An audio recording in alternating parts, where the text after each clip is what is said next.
използвахме естествени продукти.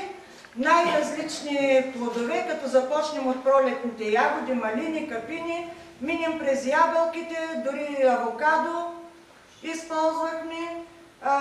Плодовете под най-различна форма, значи свежи плодове, стерилизирани плодове, сушени плодове. Овкусители, като захарта, където се налагаше да я слагаме, тя беше сурова тръстикова захар. Освен това ползвахме сироп от, помагайте деца, кленов сироп, сироп от агаве, така, стевия екстракт, стевия на прах, меласа, сироп от захарно цвекло. Какво още ползваш? Ликьор. Те са овкусители. Значи за овкусители използвахме естествените овкусители. Аз приготвих бомбоните с бадемов ликьор. Приготвят се с натурален шоколад и се добавя към сместа опечени бадеми. И за овкусяване бадемовия ликьор, който добавя аромат. Кекс браунис, който е направен с какав шоколад и за подсладител е използвана какава захар.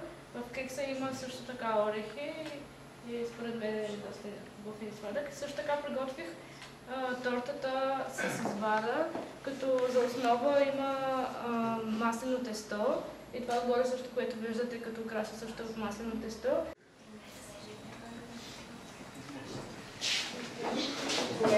Искам да ви попитам, кое провокира интереса ви към този клуб?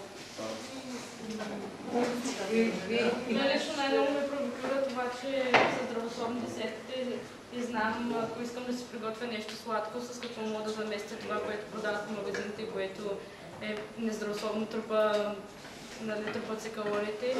И лично аз съм си правила тези неща също и вкъщи и ще ги си правя за напред, защото ми харесва като вкус и знам, че се храня с нещо здравословно.